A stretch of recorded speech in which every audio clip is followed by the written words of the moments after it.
So here we go. It's the Kopite podcast. Hello, everybody, and welcome back to the Kopite podcast. It is Friday night. We're having a bit of a debate tonight, as we've advertised, and we feel that this one's going to be it's going to be quite interesting. This one, I feel. So as usual, it's Jay, it's Mick, it's Matt.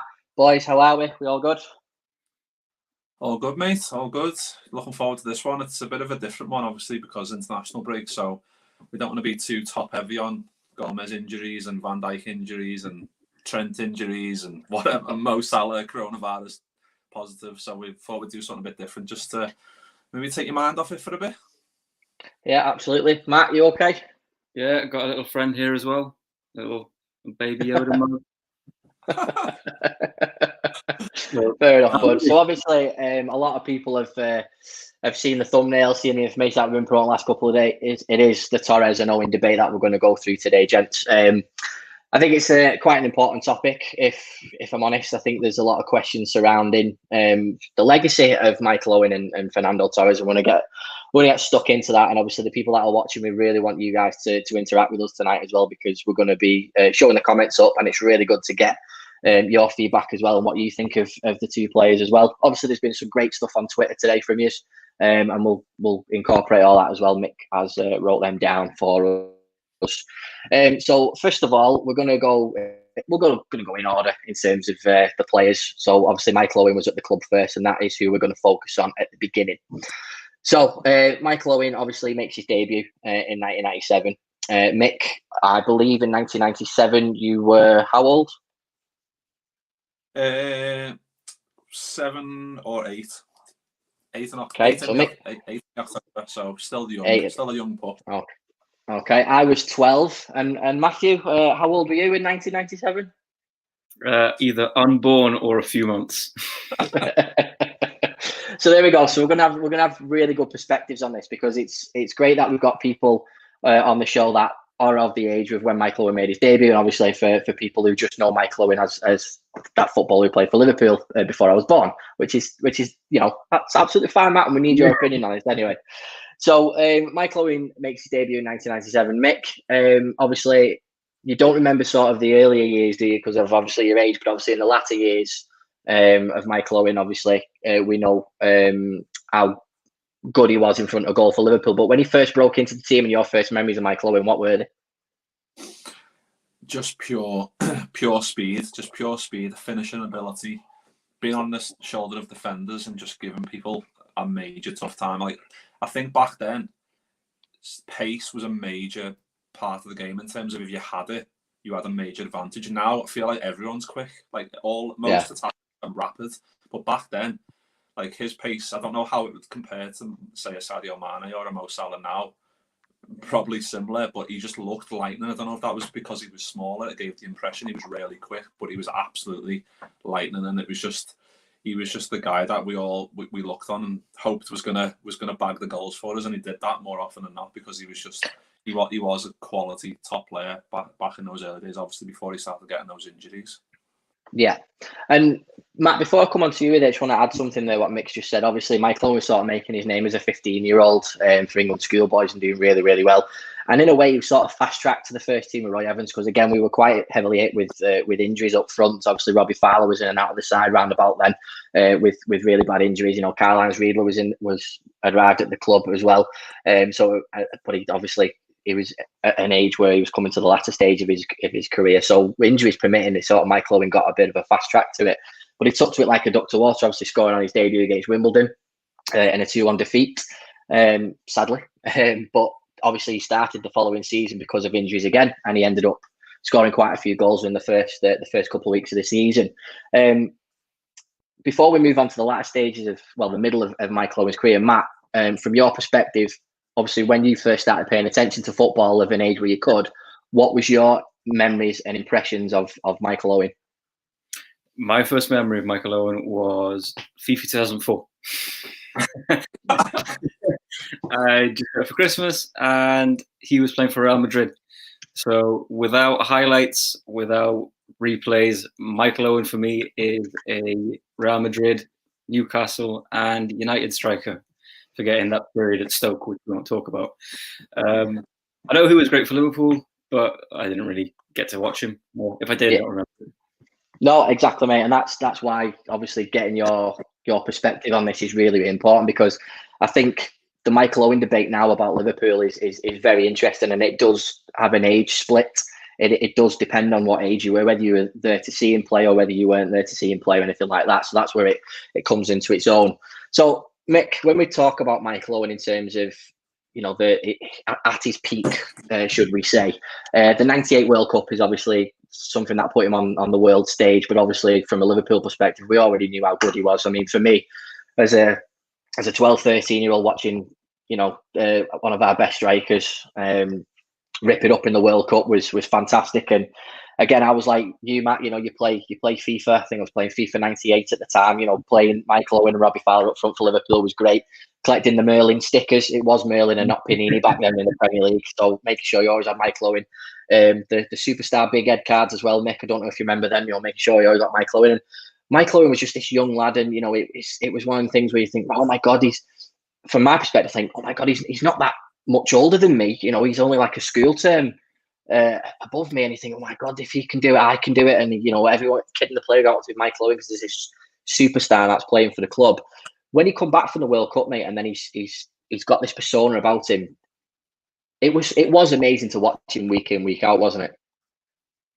Yeah, and I'm just looking now, like I'm just looking at his honours, and like he won the Golden Boot in '97, '98, and '98, '99.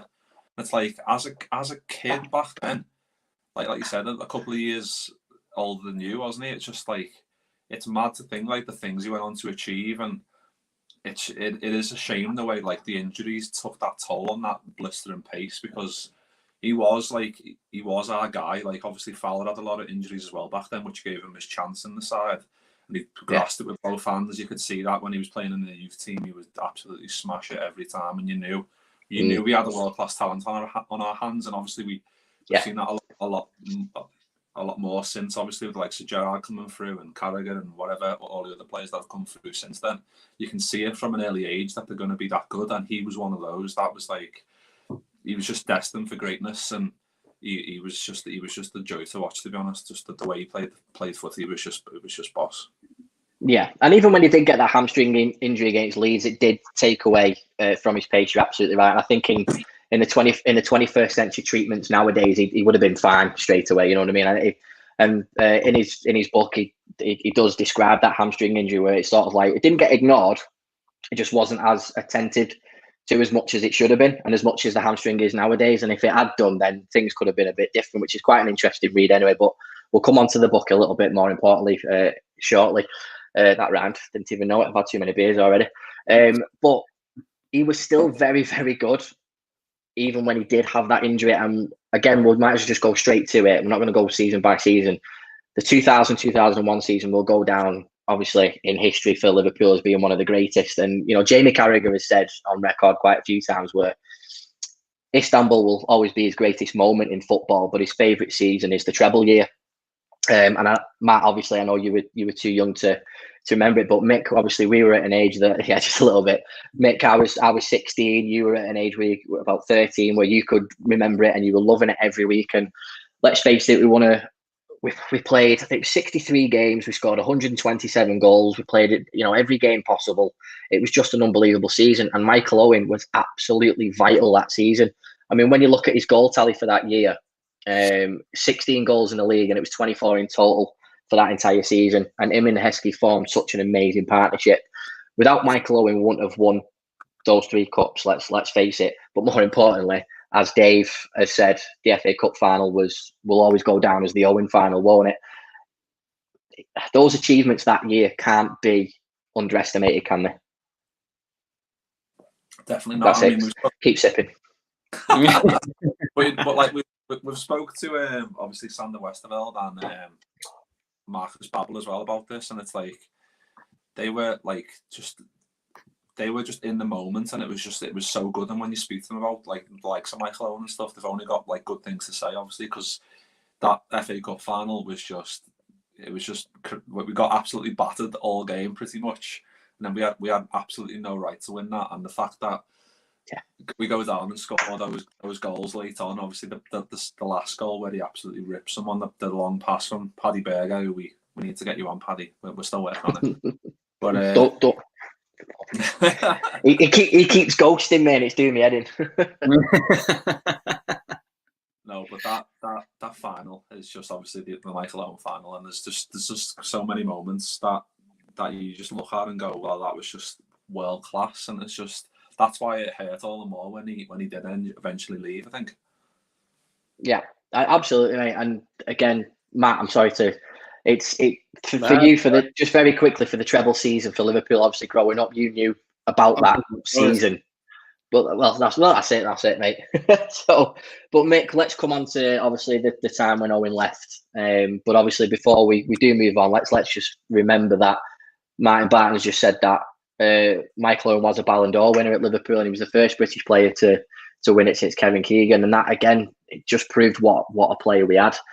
Now, 2001 was brilliant. We were definitely on the up there, mate. And then obviously we finished runners up the following season, and then 03-04 just really was a really bad time for us. We just gone on the decline a little bit. We were signing players like El Hadji Diouf were being the only number 9 not to score in a full bloody season for Liverpool, which is just absolutely ridiculous. But less said about that man, the better. Michael Owen had his injury problems that year. He was coming down to the last year of his contract. Before, obviously, all that happened, did you have any inkling that Michael would have left Liverpool that season?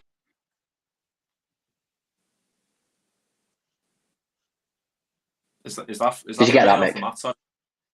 Yeah. Was that? That's for you, Mick. Sorry. Yeah. Because Matt was a baby. Now, when you think back, obviously to that, I remember like it was kind of like we were like delaying the inevitable a little bit in terms of it looked like he was eventually going to go because his heart, you could see his heart wasn't it anymore. I think obviously we're going to come on to Torres at some point. That it was kind of, I think it was kind of the same in terms of you could see he fancied a bit of a change of scenery and maybe a change of lifestyle and going over to Spain. So we'll ask Matt to answer the next question in his little Spanish tones, if you want to, Matt, for the Spanish listeners, all 20 of them. Well, Mick, it's quite interesting that you should say that because obviously you've just said there about Owen, and you could see his heart wasn't in or anything like that. What we've got to remember, mate, and this will be very similar to what Matt will say about Fernando Torres later, is the club had gone up in 01. And then we sort of had a little bit of a decline. The club were really annoyed with Gerard Houllier with the progress that he'd made. We sort of felt like we'd gone backwards a little bit. Obviously, it'd been questioned along for his signings, and the signings that he made weren't up to scratch. And they were questioning what type of job Gerard Houllier was doing, and was it possible if we were actually going to get rid of him. So this is quite an interesting read for those of you that haven't read it yet.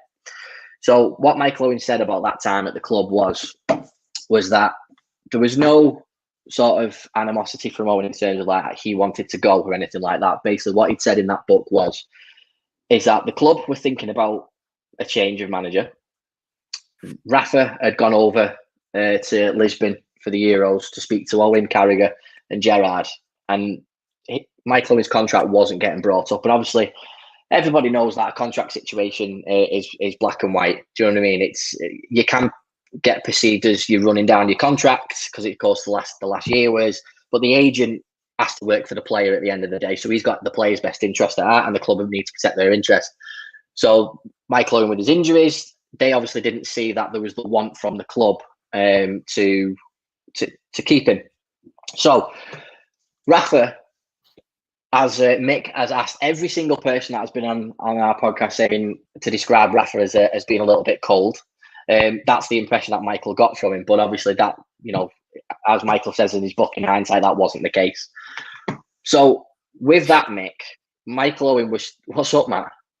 I got a message from my dad going, "Are you on mute?"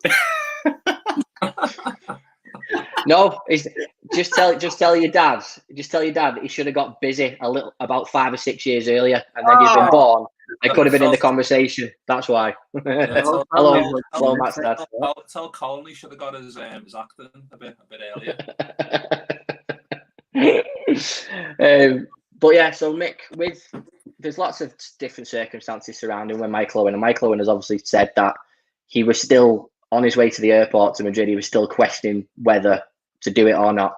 But if you're in a job and you've got the opportunity to go and play for Real Madrid and do a what if, and Liverpool are not challenging for titles, it's always the what if question of going playing for the Galacticos, going playing for Real Madrid. Can you do it as a footballer in different countries? The same question gets asked even about Lionel Messi nowadays, the fact that he's never done it in a different country. The great players obviously do try that thing sometimes. Rushy did it, but we're going to come on to a very interesting thing about Ian Rush in a minute. Do you still think that Owen was as upset about leaving, going to the airport, or do you just think it's all a load of bollocks? I don't know. It's hard to say because he's probably got. He doesn't want to say.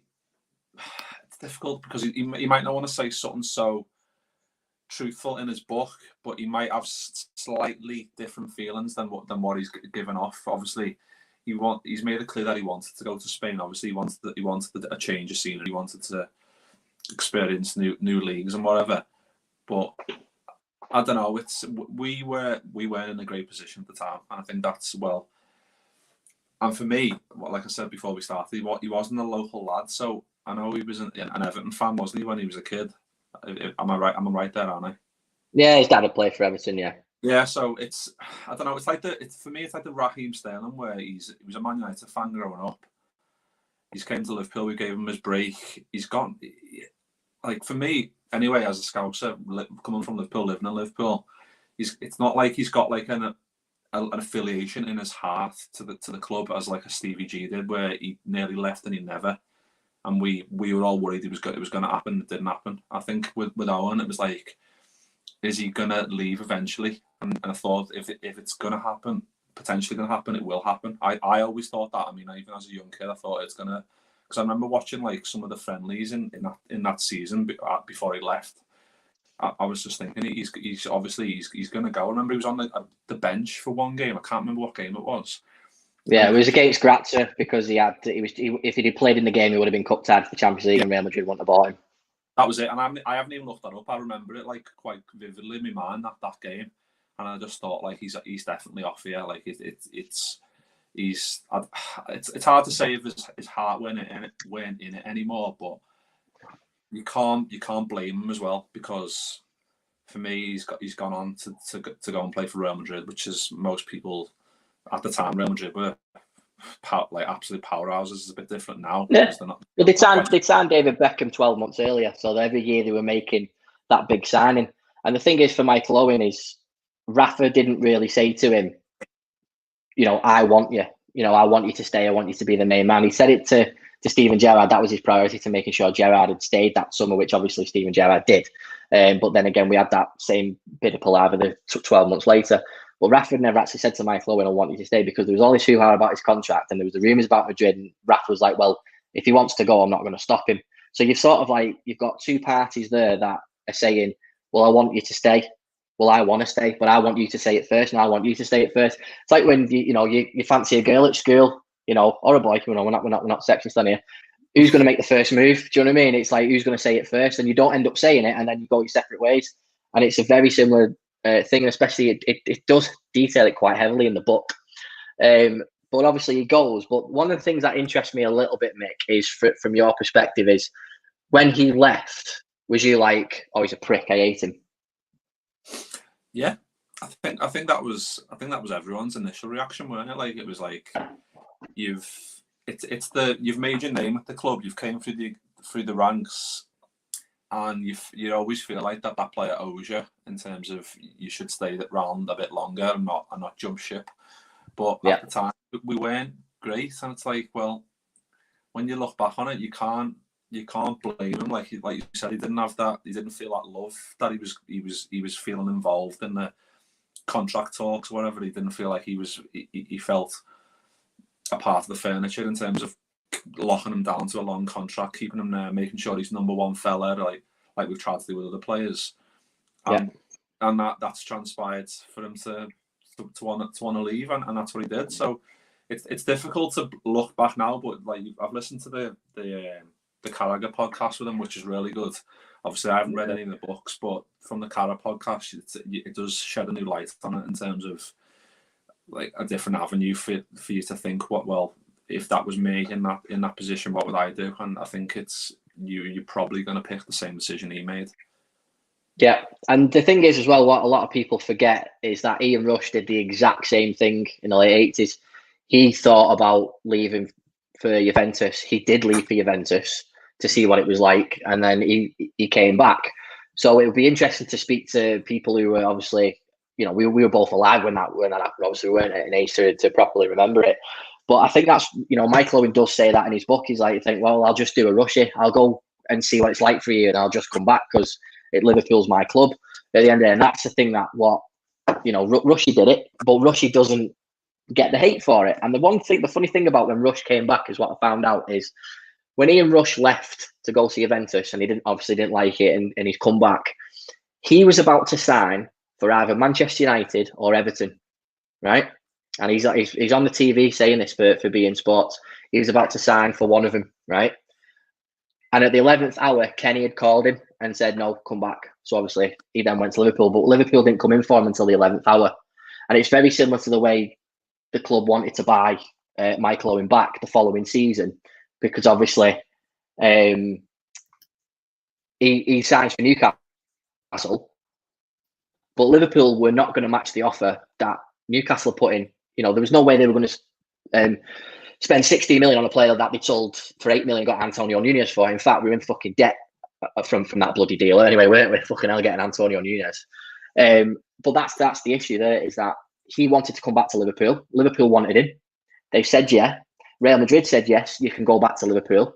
But again at the last hour, Newcastle came in with a 60 million pound bid. Madrid wanted that money to buy Sergio Ramos. So then Madrid is saying, right, well, you're either staying or you're going to Newcastle, right? And that was his options. So it was like, well, I haven't got anything. And he rang Rafa, spoke to Rick Barry and said, what am I going to do? What are you going to up the offer? He said the most we can go to is about 12, 13 million, but we're not going any more than that. And then that was it. There was nothing he could do. So when he signed for Newcastle, he had it put in his contract that every single year, the asking price would be reduced for Liverpool every year when he signed for Newcastle. So even when he signed for Newcastle, he's still thinking, right, well, I'll stay here for a year and then I can go back to Liverpool. But Matt, what I want to ask you now is, well, you weren't alive, so shut up. You know what I mean? Adam Layton has just put, there's no loyalties in football. Even Gerrard almost went to Chelsea. That makes a very, very good point, because the club had been and ahhing about whether to give Owen a new contract that season, and he goes. And then the same thing happens for Gerrard that same summer, but he obviously he ends up staying. But then the following season, we have the same shit again, even after we won the Champions League. Is the club at fault there? Because that's two big names in a couple of years that have been like, right, I'm off. Because Gerrard did say he was going and then changed his mind at the last minute. So is that the club's fault? I mean, sort of, I guess. Look, we don't really know what goes on in the background. The club almost losing Gerrard, definitely the club's fault. The Owen situation, why would they want to match that Newcastle offer? It didn't make any sense. I like the fact that Owen wanted to come back, but at least the way I look at it, apart from the fact that I've got not a massive Michael Owen fan because I never got to watch him for Liverpool, just didn't have any other choice but Newcastle, so I'm not really pissed at him for that. So yeah. And that Matt, he wanted to get out of Real Madrid. Newcastle came in. All right, fair enough, go. And then he had that, like you said, that clause in his contract where he could go to Liverpool every season. Like, there's nothing wrong with that. Well, exactly. And David's just put a really good point in. Professional players who aren't Scousers aren't going to pledge allegiance to the Kop. I'll ignore the get real part, Dave. There's nothing to forgive either of these great players. Well, the reason why we headlined it like that, David, is because obviously there's still a lot of people that love Michael and really hurt by it because of what we're about to talk about now. But again, David, it's a good point, because like Mick said earlier, the Scouse thing does come into play. And Gerrard and Carragher and Fowler are, big players for that. And Steve McMahon to an extent as well, obviously, but obviously Gerrard and Carragher are the ultimates in the way of that context of that statement. So Mick, obviously, it doesn't go well for Michael at Newcastle. It goes absolutely piss poor, and then he's leaving Newcastle. Bearing in mind, whilst he's still at Newcastle, he's still trying to get into Liverpool, and then obviously Matt's first ever hero, Fernando Torres, signs for Liverpool. We don't need Michael Owen because we've got Fernando Torres. We've got that type of striker that we need. So Michael Owen gets relegated with Newcastle. And then, according to the book, you've got Hull that have come in for him and Everton. They're the two clubs that came in for Michael Owen in 2009 after Newcastle got relegated. So his options are go and play for relegated Hull or go and play for Liverpool's nearest rivals, Everton. So they're your choices there straight away. Right? Are you both still there? Yeah. There you go. You dropped out for a minute then. Obviously, you don't want to play for Hull in the Championship, or you go to Liverpool's nearest rivals. But as a professional footballer, Mick, as a Liverpool fan, what would you choose out of those two clubs first? See, if you've got as a Liverpool fan, are you going to Hull or are you going to Everton? Hull. Well, it's got to be Hull, hasn't it? Because why? Because it's difficult. He's made his name at Liverpool. He's a self-proclaimed Everton fan when he was a kid. I think if he then goes to Everton, he's just asking to get absolutely sniped from a tall building walking around the city. So it's yeah. Literally, and he says that in the book. He does say that. Yeah, and so okay, Mick. So I've got a lot of sympathy for Michael Owen. I never used to. I never had 1%. But now that I've got a bit older and I've seen the stories and obviously I've seen the podcast and I haven't read the book, but I've got a general gist of it. He has tried to make amends in terms of coming back, and it just didn't fall right for him and for the club. So it's difficult to place blame at his door when it's not fit in any scenario for him to come back in any kind of serious bid. Well, exactly, mate. So he goes to Hull and he's playing in the Championship when clearly his ability is a lot better than the Championship. And then Sir Alex Ferguson comes in for him and offers him Champions League football, a chance to win titles as well.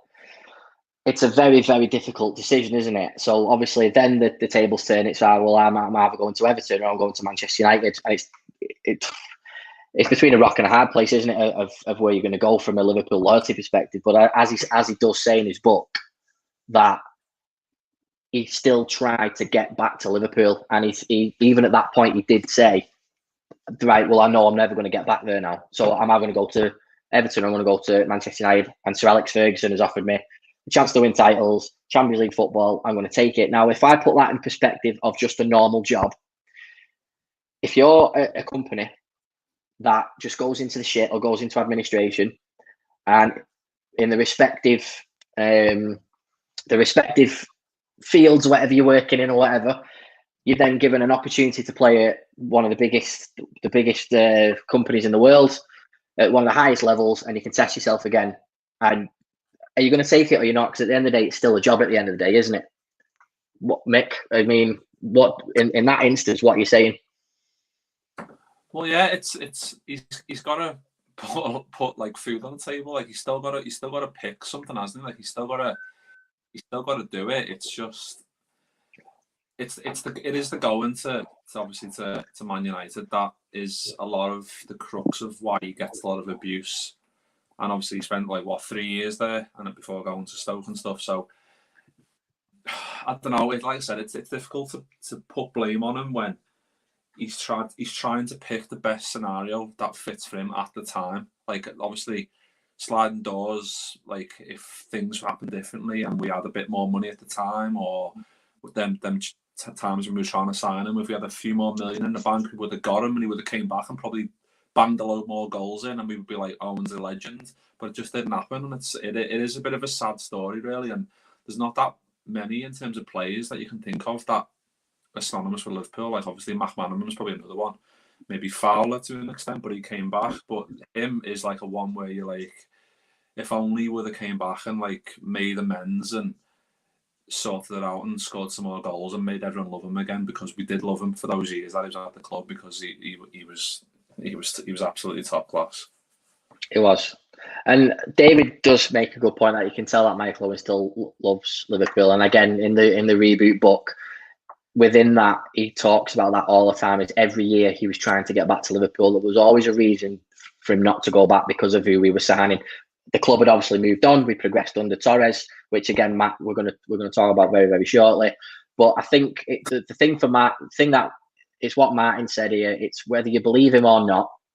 He lost all my respect when signing for them down the road, down the East Lanc. So that is the crux of it, isn't it? It's because he played for Manchester United. Now, Rio Ferdinand did take the piss out of Liverpool fans a while back when Owen had won the league in a Man United shirt. Now, all right, granted, that season that he won the league, he made just about enough appearances to gain a medal. And even he does say it in the book that if he'd won it the season before, he'd felt like he'd earned his medal a little bit more.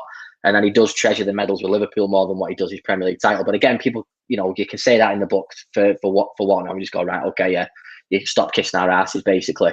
But that is the thing that will always be great. Is like you sign for Man United, but whatever, which is absolutely fine. And you can say, the people have lost all respect for him. But does signing for Manchester United and playing for Man United in the downward turn of your career, should that take away from the things that he achieved at Liverpool whilst making his name at Liverpool? Should that take away from it, Mick?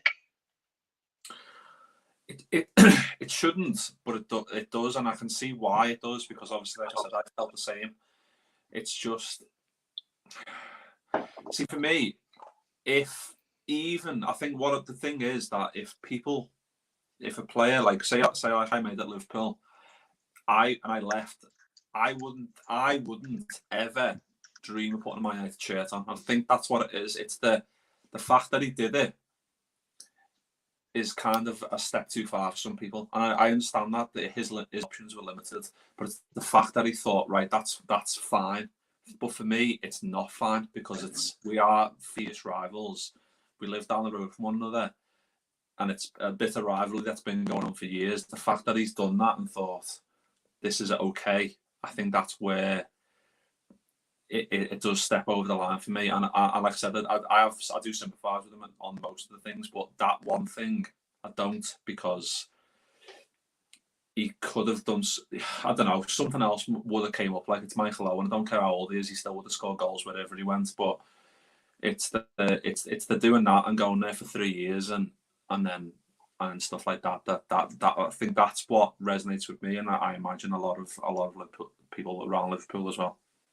Yeah, Matt, and do you agree with Mick there that the playing for Man United, albeit not only winning a couple of trophies, but not in prolific season where he was massively effective, should that tarnish what he's done for Liverpool as a person of your age?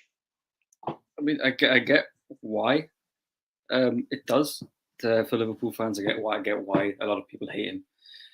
But if you could put yourself in his situation, I get why he did it as well. It's United at the end of the day, and despite how much we want to hate them and how much we despise them, it was United in their heyday. Sir Alex Ferguson, best manager ever, besides Klopp. Don't hate me. United winning Premier Leagues, battling for Champions Leagues, and then one of the best managers of all time goes, you know what, I want you, even though you've been playing in the Championship, I want you. He's going to go. He's going to probably get a nice little wage as well at the same time. And do you know what? He didn't. He got about 30 grand a week. Oh, because that's not a nice little wage. Well, it's true. It's true. Absolutely, mate. Absolutely. And I'm sure, obviously, any footballer getting anything like that, but obviously he knew that he wasn't going to earn as much money as what he normally would. But I think it's really interesting, Matt, what you've just said there is this, the Sir Alex Ferguson factor has pulled him and all that sort of stuff, and it ties in with what Mick said earlier about, growing up as an Evertonian and not having that affiliation for Liverpool. Liverpool, but I'll be honest with you, gents. When you do read this book, and it says that every year he tried to get back to Liverpool no matter what he did, and he just found that it's just never going to happen now. And what am I supposed to do? I want to play at I want to play in the top league, and am I going to sacrifice playing the top league for the sake of a loyalty and stuff like that? Because, like Mick said, you know, your football career is very, very short. You need to test yourself at the highest level all the time. But I think what Mick says is just, and Mark obviously said earlier, because he's wore that shirt, and it's for a lot of Liverpool fans, it outweighs what he achieved, doesn't it, Matt? Yeah, and I get the hate, and like when he did sign, apart from the fact that obviously I'd never really got to see him play for Liverpool, so it didn't hit me as hard. But I still knew that it was Michael Owen that played for Liverpool. He's going to sign for United, and just because I was at that age of a sheep, really, and I was just following everyone, I was like, I hate it too. But it didn't really do anything for me. Yeah. Like, I was like, okay, well, he's not that great anymore anyway. But yeah, right now I do think of him as, when I think of Michael Owen, I think of Michael Owen in a United kit. I don't think of Michael Owen in a Liverpool kit, despite having seen plays, despite having seen everything. So, Matt, I'm so glad you've just said that word. Sorry, Mick. I'm so glad you said that sentence, because when you come to people of Matt's age, and you know, there's a lot of people of that generation that are on Twitter and all that sort of stuff, and they're very active, a lot more than people our age on it and stuff like that. That's what they remember with Michael Owen in the Manchester United shirt. They don't remember Michael Owen scoring against Wimbledon. They don't remember Michael with the FA final. And I think that's really, and I'm going to go against the grain here. I honestly don't care about Michael Owen anymore playing in a Man United shirt. At the time, I was all over Facebook giving him shit. I didn't like it. There was a T-shirt you could buy outside Anfield where it had like the Purcell logo in the middle, and it had a Liverpool shirt, a United shirt, and like what washes the shit out of your shirt, and I had Owen on the back of it and all that. And you know, I took the piss when he sponged his league winners medal. You know, but again, I look back and think that was just me being immature. I respect Michael Owen, the footballer who played for Liverpool and who gave me quite a lot of good memories as a 16-year-old. And that's what I remember. Owen, number 18, Owen, number 10, becoming a Ballon d'Or winner, the FA Cup final against Arsenal. You know, that's what I remember about Michael Owen. They're my memories, and quite frankly, I would class him as a Liverpool legend for those memories. He played in a Man United shirt, but I can move past that. But I just feel like not a lot of people can. But so in that eyes, I would class him as a legend. Matt, would you class Michael Owen as a legend, yes or no, for Liverpool? Honestly? Based on what I've seen, no. Okay. Mick, yes or no? That's a no. I'm so torn, honestly. I think he is because when he was at the club, I think he gave his best years for the club. Like, we're going to go on to Torres very shortly, quite similar in terms of giving his best years to the club. It's just for some people, they can't, like you've just touched on, they can't get over the Man United thing, and I understand that completely. I do, because absolutely. I feel the same a little bit, but it's trying to see it from their perspective, and you've got obviously a lot of, like I said, sliding door moments where it might have happened, might not have happened. So it's hard to judge people for the choices, and for me, like I said, he wasn't a local lad. He had no allegiance, really. Like, we gave him the platform, he just went and smashed it, and then went from there. So it's difficult, but I would say, like, if you ask me the question, like, who's our top 10 strikers, Michael Owen would be in there, no doubt. Like, he is and was one of the best. Yeah. Okay. Fair enough. Well, I think for a lot of people, if they took the time to understand Michael Owen's story, and this is the last thing we're going to talk about now before we move on to Fernando Torres. I don't get any discount. You know, there's no affiliation or anything like that. I'm just trying to make people's opinion change and grow up a little bit. This is really, really, really good read. Hey, I thought you got 50% off. No, that's stopped now. That was the official initial run. But you know, it does say, to Jay, my best friend. Love Michael Owen. But no, seriously, if I understand where everyone's coming from with the Man United thing, and I was the same 10 years ago, absolutely, when it happened. But if anything, this will lessen the hate towards him a little bit, I think. But it's a really, really good read anyway for anybody who's wants it for Christmas. Crack on with that with Michael Owen reboot. Really, really good.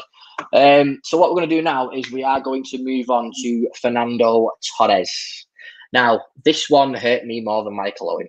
I'll agree with that one. But we're going to start with young Matthew, because off air, Matthew did say that when Torres signed in 2007, he was 10 years of age. So as a 10-year-old, Matt, and you're seeing Fernando Torres sign just after we've lost the Champions League in Athens. Talk to me about Fernando Torres when Torres signed for you as a 10-year-old. Well, I remember crying about the Athens thing. Like that's my first proper memory about football, is bawling on my couch. I think it was my mum looking at me like, "Why are you crying?" And I was like, "We're never going to win it again." And my parents were just looking at me like, "Yeah, we will." We'd be like, my dad was like trying to calm me down. And then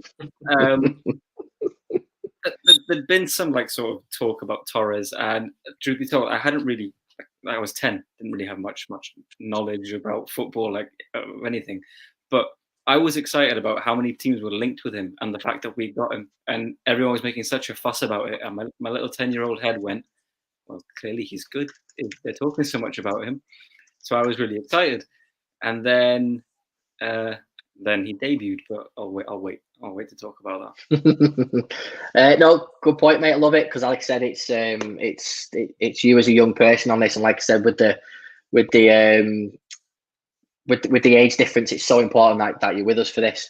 Mick, we lose the Champions League final. We are begging Hicks and Gillette to spend some money. They splashed the best part of £20 million on Fernando Torres. Signed on the 4th of July, 2007. I don't know about you, mate, but I was absolutely buzzing, given the fact that he'd been linked with United for so long. Absolutely buzzing. I was like, I think, wasn't it like a couple of months before, or like a year or so before, where he was wearing like "You Never Walk Alone" armband for Atletico? Yeah, and that was his armband, yeah. That was kind of like, right, he's definitely coming here. I mean, obviously he was linked with a load of clubs because he was a top class talent, and it wouldn't have been right. Keep talking. Get the beer. But yeah, he was like, when you think, like, I looked earlier and I was like, how much did we sign him for? Because I forgot, obviously 2007, 20 million, like 20 million for like, it's nothing, is it? It was nothing. I'm back. Sorry, I was just getting another pint. No, yeah, for 20 million, obviously at the time, like what, 13 years ago now, but 20 million, like he weren't the superstar he was. We made him into that. We molded him into that, which was boss to see, and that's why I love that Liverpool do that. We sign these players and we make them into the player they are, and we've got such a history of doing that. And he's like the first proper one that was there, and like obviously when he left broke me heart, but like he was like the guy who we all, it was just like a ray of sunshine. That's literally where it was. It was like we need this guy, and he came in, and from day one he was just unbelievable. Like he was just unbelievable, like one of the best I've ever seen. And you always get into the Torres Suarez debate, but for me Torres was just like, Suarez might be the most technically gifted, like all-rounder, but Torres was just like, you could see he loved the club as well, and that's why obviously we're going to come on to it. But when he left, that's why it hurt more, because you could see that he understood the values and stuff. He wasn't just in it for the short term; he was there for the long term. And obviously after 4 years, he left, and I think that's why it hurt more, the way that he left, and for the team that he left to. Well, he makes a bit of influence on a lot of people, and most importantly for Connor. Connor dyed his hair and put blonde streaks in his hair in middle school. It's like El Nino, but he didn't quite pull it off as well as him. But listen, Connor, at least you have the opportunity to do it, mate. And if there's any photographs, send them to us, because we want to see them. But I think signing that type of player, Matt, in 2007 was a massive statement from Liverpool, wasn't it? Because we had been missing that striker who could score goals on a whim since Michael Owen. And I think that's a really nice tie-in, because we you know, no disrespect to Peter Crouch, we absolutely love Peter Crouch playing for Liverpool, and he's a cult hero at the club, and we loved him to pieces. But we were missing that striker, that partner for Stevie and Alonso who could play the balls through. And like Mick said, mate, he hit the ground running, didn't he, straight away? He scored on his home debut against Chelsea, and what a goal that was. And he just went on from there, didn't he? Every time I think about that Torres debut, I'm just confused as to how Tal Ben Haim ever played for Chelsea. Yeah, but Torres was just. We made him into what he was, but he wasn't no slouch when he came to Liverpool. I'm not sure if you've seen Torres' documentary, but the fuss about this in Atletico Madrid was crazy. Where was that? Sorry. Where was it, Matt? Say it again. Go on. Say Atletico Madrid. Oh, give me goosebumps, lads. And you said the partnership with Gerrard. Like, I was watching Torres growing up, so I don't have the knowledge of football back then that I do now. But I still haven't seen a partnership like just in any football, the telepathic partnership that Torres and Gerrard had together. It was ridiculous. And I think Gerrard said it in the documentary. Every time he got on the pitch, he knew that he was going to assist, and it was going to be the Torres. Yeah, and he just knew that with Torres up front, we were probably going to win.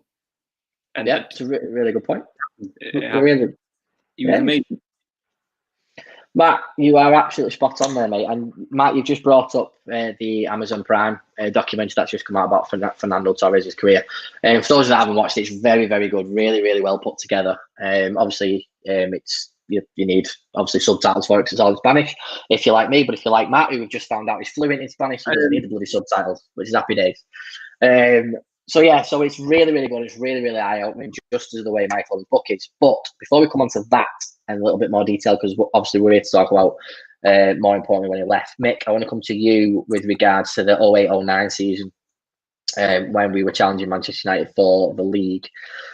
Some interesting games that had happened that year, and obviously Gerrard and Torres, that partnership had just come into its own. And obviously every time we used to play Man United back then, we got them in the back pocket, and Torres certainly had Nemanja Vidic in his back pocket, didn't he? And I think, like Matt said, he was just unplayable, wasn't he? He was just one of them players that at first, when he first joined, I thought he might be a bit too slight in terms of physicality, but throughout the years, learn it though. Yeah, that's what I mean. He learned it, and you could see like he got. I remember times where we'd play games and he'd get a foul given against him for going in, for backing in too physically to a defender. And it's like that was where he started to really push on and think, well, I need to give as good as I get here, because he was getting fouled left, right, and centre.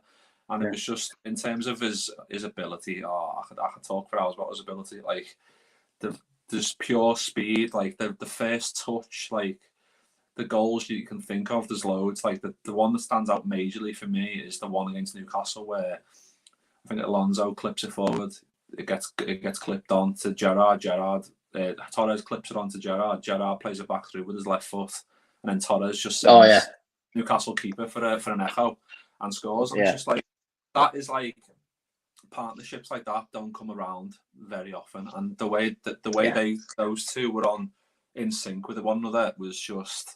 It was a joy to behold. Like the amount of times where I'd watch games, like at that time when he signed, I was like 18, so I was out in the pubs watching the games and stuff, or at the match watching the game, and it was just like it was like you knew you were in the presence of an absolute genius at work, and you just like stepping back, going, this guy is just unbelievable. Like the stuff he was doing. Like I remember a game against, I think it was Derby, where we won like 4-0, and he was on the edge of the box, and one of their defenders like rushed out at him. And he was like, nutmeg, ran round him and scored. And it was like, I don't care if Derby at bottom of the league. Like who thinks of doing that? Like, it was just the way he played footy was just like it was like in slow mo for him, and he made it look so easy. And I think at the time we were just so lucky to have him, because he was just an absolute tremendous talent. We were very lucky to appreciate we've been very blessed with strikers over the years, but obviously the debates around Torres is obviously the circumstance that he left. So obviously, Matt, in 2010, 2011, you are about 15 years of age. Yeah. So obviously coming into your own in terms of like watching football, and where you're starting to grow the proper brain for it, you're appreciating the game a bit more and all that sort of stuff. Liverpool were not in a very good place in 2010. Obviously, there was a lot of issues in terms of the ownership. Roy Hodgson had obviously taken over in the summer of 2010. It didn't go down very well. Obviously, we weren't that good. Borderline relegation zone, 19th in the table at one point. It was horrible. Yeah. And then comes the game against Chelsea in December, where up until that game, Torres hadn't really done anything that season. But then we play Chelsea at Anfield in the December or end of November, and he scores 2 goals. And at that point, we're thinking Torres is back. January comes along, Matt, and it goes on and on and on. And you think we're getting towards the end of January now. Kenny Dalglish is saying in press conferences he's not going anywhere, he's not going anywhere, he's not going anywhere. And then on the last 2 days, the transfer window, I think it was back then, he puts in a transfer request. Now, before we go into the details of the Amazon Prime documentary, Matt, you hear that for the first time, that Torres has put a transfer request in. What are your initial thoughts? It broke my heart. And this is the only football player that's ever broke my heart. Like, genuinely, I was a mess.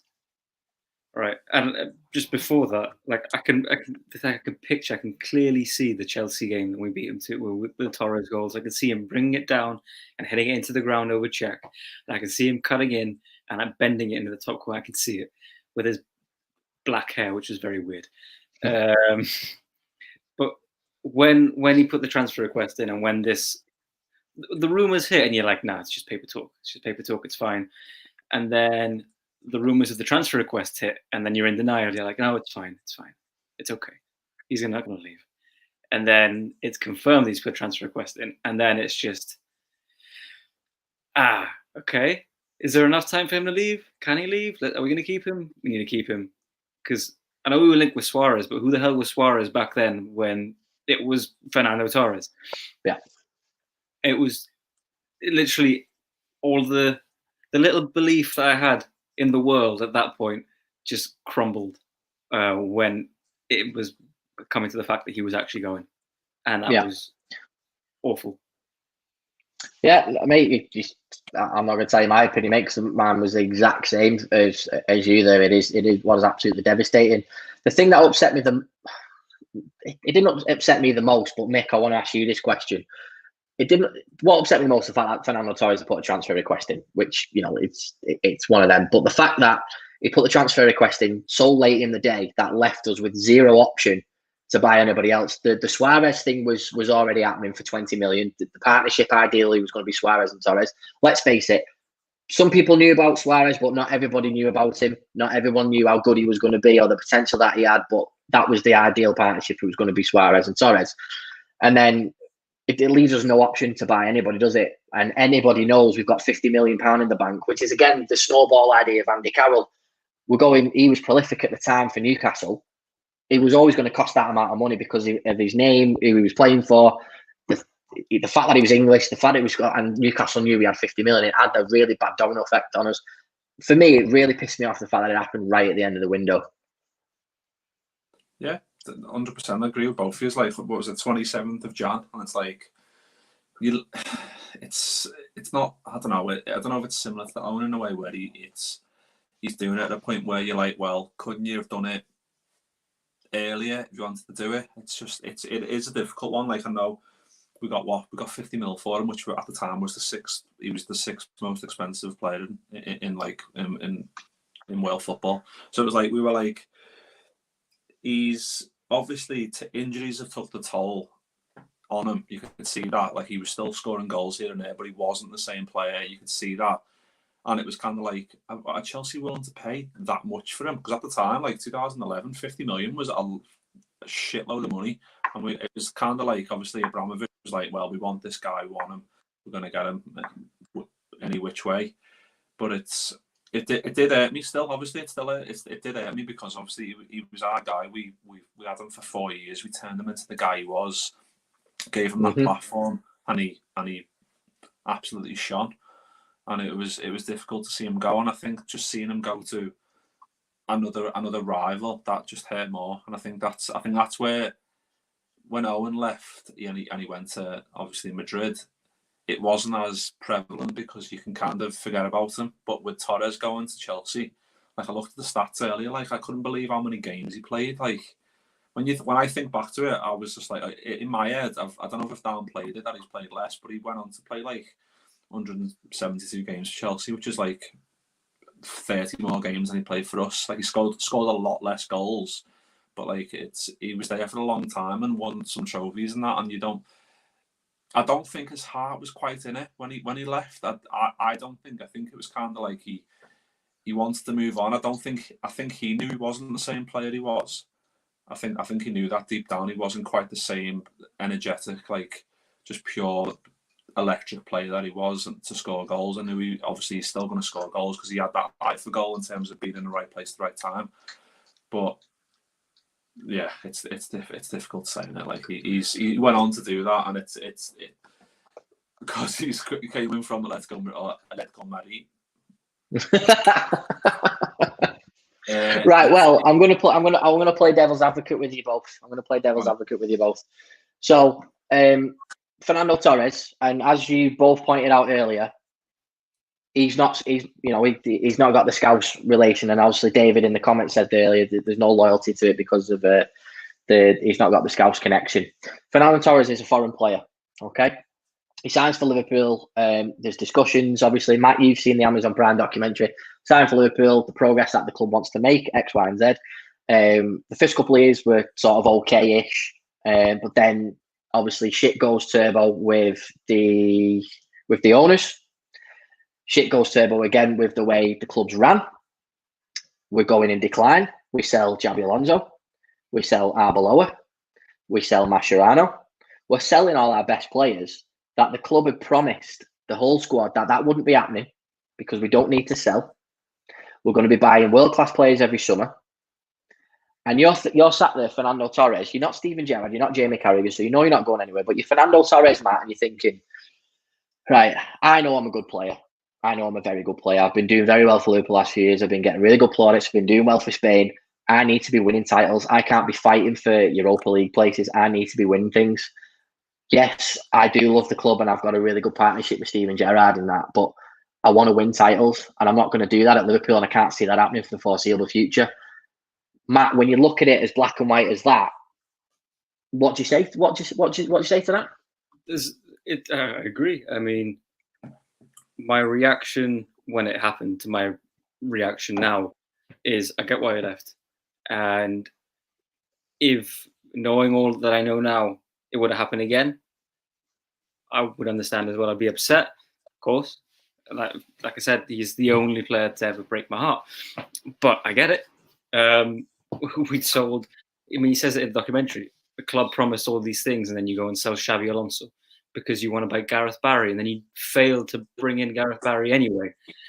You sell Mascherano. You're selling your best players, and you and Gerrard are kind of the only hopes, and you know you're on the decline, and then all of a sudden you get the chance to fight for the Champions League, which he wins, fight for the Premier League, which I think he wins as well. I get why he left. Like, I can't put it any other way. I understand why he left, and anyone that's not a Liverpool fan would have left as well. I mean, you could argue that some Liverpool fans would have left as well, because even Gerrard's head got turned a few years back. So, I mean, he stayed anyway, but you can understand why he left.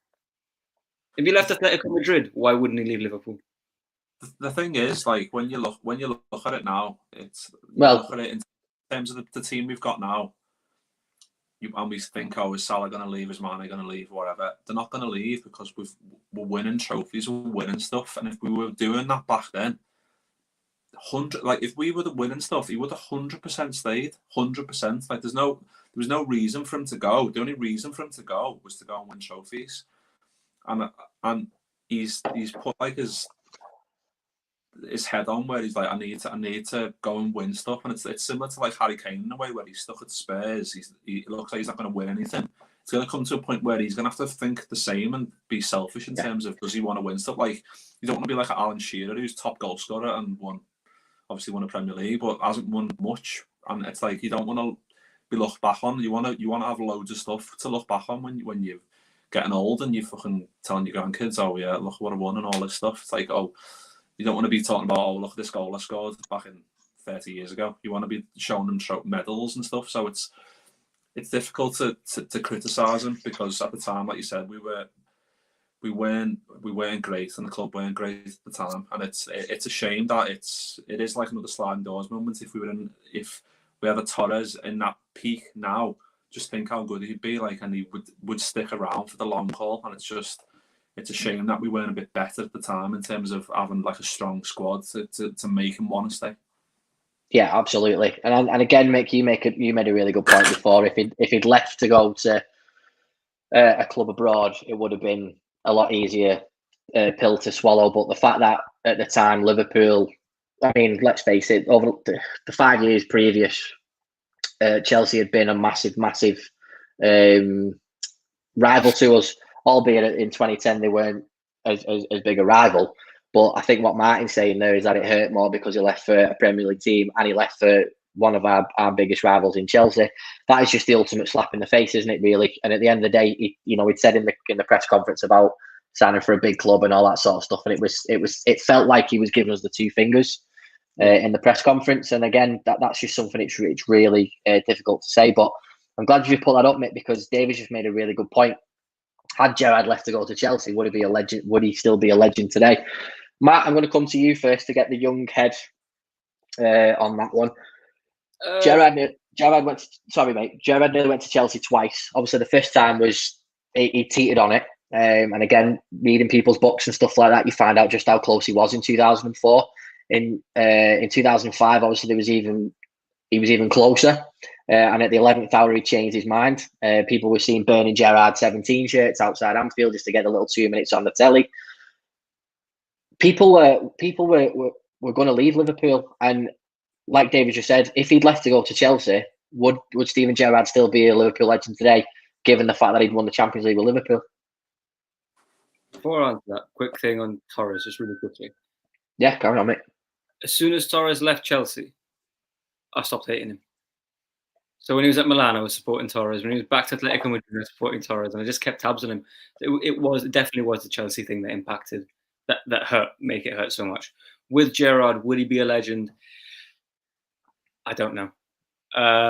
Honestly, I think it literally depends on like where you're from as well. Like, honestly, there's so many factors that come into it. Like Matt, obviously you're from Gibraltar, a big Spanish connection. Obviously, you speak Spanish and whatever. So Torres, for you, it's more like, you can see a similarity there, and it's having that like kidness in terms of you kind of know, like, you want to see how he does in the rest of his career. Like for me, Gerrard, obviously coming from Liverpool, the fact that he was going to leave really hurt me, and the fact that he then changed his mind, I think that made you love him more, because he's seen an opportunity to go and win things, and he could have won. Let's be honest, absolutely everything. Everything.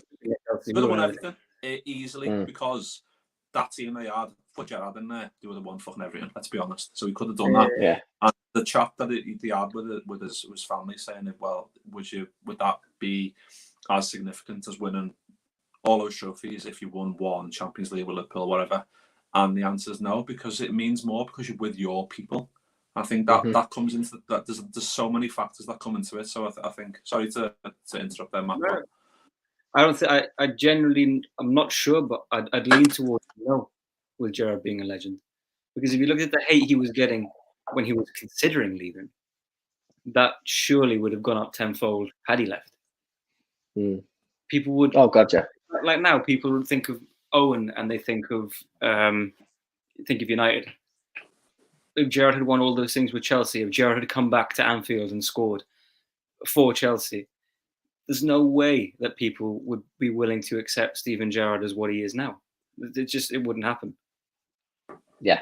No, it's true, mate. And again, you can take everybody who's ever left Liverpool, can't you? You can say, people can say you're a Judas if anybody leaves Liverpool, but at some point everyone's going to leave. People don't hate Xabi Alonso for leaving because Alonso left after arguably his best season with the club. But obviously, like you said before, Matt, he'd been touted to Juventus because of Gareth Barry.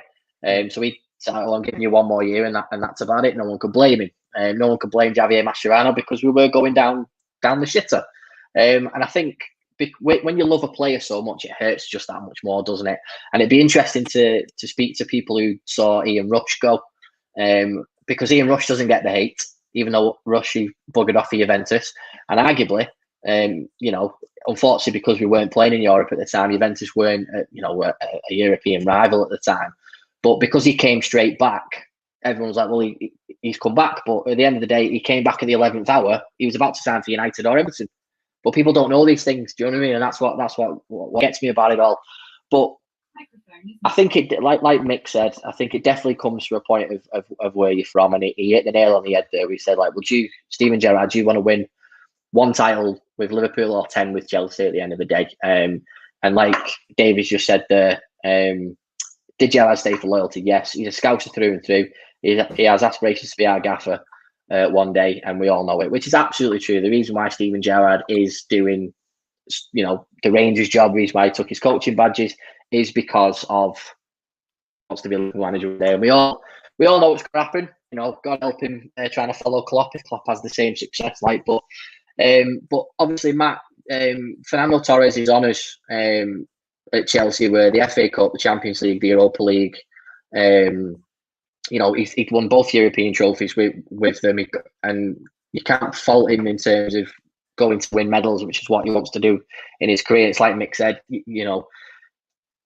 wasn't from Liverpool. Yes, he loved the club and he loved playing for them. But when he's retired back in Madrid with his wife and his two kids, like he said, Atletico were always the team in his blood, which is why he went back. And at the end of the day, he's going to sit back with his grandkids one day and look what I won in my career. And he's going to be proud of it, isn't he? Yeah, of course he is. And you know what? I'm pretty sure, maybe it's just a me thing, but it helps that he never scored against Liverpool. Oh, yeah. Imagine. Okay. Took that corner and Torres was one goal. I'd like to think that he passed to Willian because he didn't want to score against us. That's probably not the case. Point. But no, that's a good point. It's so much easier to forgive knowing that, well, I can see why you left and you didn't really do anything against us. So thanks for that. No. Well, exactly. It's a good point. Yeah, it's a really good point. He's had a brilliant career. Let's not forget he's won 2 Euros and a World Cup as well. He almost won the Champions League with Atletico Madrid. He got to a final, and then they got beat by, was it Madrid, Real? Yeah, they got beat by Real. Yeah, Real Madrid, yeah.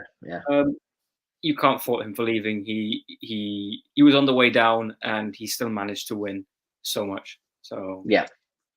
And like you said, Matt, absolutely, yeah. What a hero for a lot of people growing up. And, even when me and Mick were adults and retired Fernando Torres, he was still a hero of ours. But one of the things that I just want to touch on before we finish, boys, is what Matt's just said. Matt Sweeney, he knew he was selling out as well. The magic of the club had such an impact on him, realised his potential as a Red, was never the same player again, had success after, but at what cost? Now, obviously, we've just said, looking back at his medals and stuff like that. But Torres has said in that documentary that obviously leaving Liverpool was a regret. Will you sort that coaster out, you? That bloody condensation, sort it out. Torres has obviously said he's regretted it about leaving Liverpool and the way he left Liverpool. Michael Owen has said that he regrets leaving Liverpool. We all love a player who loves Liverpool. Even when he's finished, the loyalty of the club is there, and that's what we like. And we like the fact that these players talk about Liverpool in such a high regard, Mick, don't we? When they've left and they're in post-match studios talking about certain stuff. One thing before I ask the question, I'm just clarifying the whole us thing about Michael Owen. Michael Owen has actually never referred to us with Man United. It was only when he was referring to it when they were talking about training. I've tried to find the clip everywhere where he's saying about what we used to. It was basically saying what we did because they were talking about the training and the way that happened. So it's like when he was talking about us, it's like us in the training part. But Torres and Owen still talk very fondly about Liverpool and how much they love the club. Does that... They talk more fondly about Liverpool than they do any other club they've played by Atletico Madrid, obviously, Matt, for obvious reasons. Does that still mean something, Mick? Or are you just like, nah, fuck off? Yeah, it does, because we are built, there is a huge chunk of it that it's the club and the players and the fans. It's synchronized, and obviously Anfield and the players we had and the fans, it's it is coming together. And the nights we've had at Anfield, European nights especially, that's what it is. It's everyone coming together, and obviously cliche 12th man, but that's what it is. And it's the players that come in even from European countries have bought into that, the likes of Torres that have done that. And it's when you see them in obviously interviews now, and you've got even the likes of Aga and maybe Haman or other players that they're always talking about how Liverpool was the best time for them, And I think that's starting to come around now, whereas like we're always expecting someone to leave. I think that's, as Liverpool fans, we're always thinking, oh, who's going to leave next to hurt us. And it is like, obviously, once scorned, and you're always going to be worried then. So it's like when you talk about like Salah and Mane, you're like, who are Real Madrid going to come and sign them? You're like, well, we're the best team in the world for me, so why are they going to leave? So it is a bit of that. It's like, I understand why people have left. That's the thing. That you've got to put your sensible head on and think, well, they've left because at that time, put yourself in that actual scenario. It makes sense to leave because you've got no real affiliation to the club. Like Gerrard had the choice to leave, didn't leave. If I was put in that situation, I wouldn't have left because my love for the club is so much that I would rather not play footy than not play for Liverpool. So it's that, but people have come from, like, players come from different clubs. You just got to understand, like, everyone's different. That scenario's different. They want to go and win things. They want to feel loved in the club that they're at. There's so many variables, to be honest, that you've just got to. It's nice to hear them say like that Liverpool was the best club they've been at, or like obviously Torres has said Gerrard was the best player he's ever played with, and it's like that's like great because then you get reminiscent about all the good times we've had, like all the great results we've had. Obviously we didn't win anything obviously with Torres, so it's difficult because it would have been nice to put that silverware next to him and just go, this is what we're capable of. Stick around with us and we'll get you some more of it. And it is a shame because we had some great players and some great duos and a lot of, like, the spine, like you said, like Alonso and obviously Sissoko we've had on the podcast. So if you haven't checked that one out, go and have a look at that one. That's boss. Just stuff like that where, like, we've had so many good players and it's like we haven't quite been there. And I think obviously last season we got there. We won the Champions League the year before, then we got the Premier League, and we've reached a point where we're like absolutely sound in every position, and it's that we've never had that. We've had good players all over the park. We've never had absolute world-class leaders, captains of countries in pretty much every position, and we've finally got that. And I think it's a shame that these players we talked about didn't have that in their time, that we could have went and got things for the club and for them. Yeah, no, I agree with everything that you've just said there.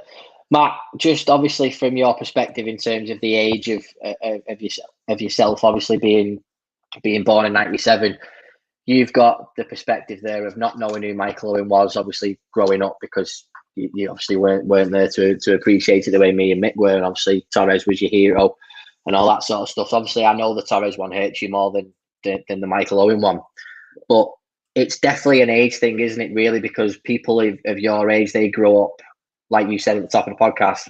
Michael Owen was a Real Madrid player, then a Newcastle player, then a Man United player. That's what they remember. They don't remember Michael Owen in a yellow kit kicking the shit out of Arsenal in 2001. They don't remember Michael Owen, banging in hat-trick against Newcastle, rubbing his hands. They don't see all that. So they see Michael Owen as the traitor who played for Man United. And it is a shame when a player's legacy, where the peak of his career is clouded because of that. But do you agree with that it's definitely an age thing because of the inexperience of seeing him? I mean, it could. I think if we would have won loads with Owen, like we did with Dalglish, then it would be unquestionable. But then that's a bit of an unfair comparison because it's Kenny Dalglish. Definitely, yeah. But I guess that it is an age thing for me, just because it's me. Torres is always going to be viewed above Owen. Yeah. Would you class Fernando Torres as a legend then at Liverpool? 100%.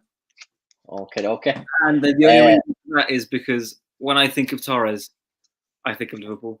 And I think it's not just us. I think anyone that thinks of Fernando Torres thinks of Liverpool. Regardless who you support, Torres is Liverpool and Liverpool is Torres. The best years of his career were at Liverpool, and he was the best striker in the world, undoubtedly, when he played for Liverpool. Very, very, very good point. Mick, are you classing Fernando Torres as a Liverpool legend?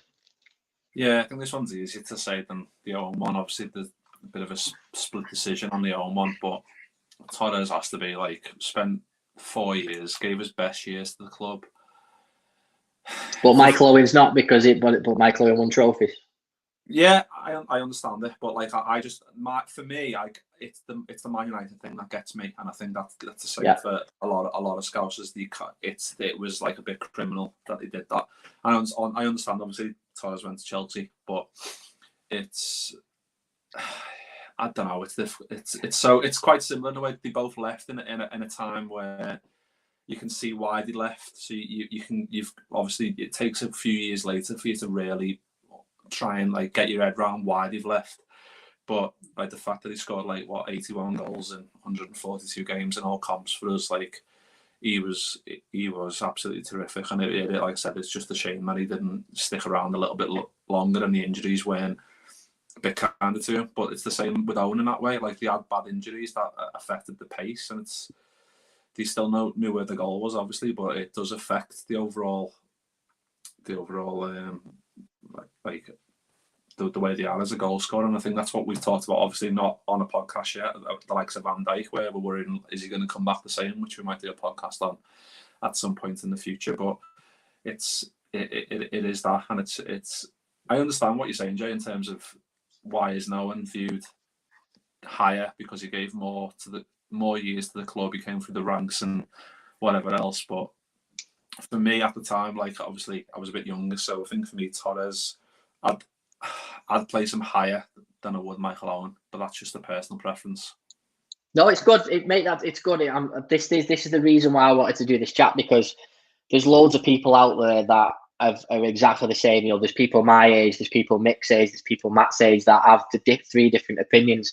For me, I'll always think of Michael Owen as an absolute legend for Liverpool Football Club because of what he gave to the club, the years he gave, like you said, Mick, and the trophies that he won. We wouldn't have had the treble season without Michael Owen. And it was quite interesting because I spoke to a Manchester United fan earlier today, and he said that he wouldn't put Peter Schmeichel in his all-time United 11. He'd pick Van der Sar over Peter Schmeichel.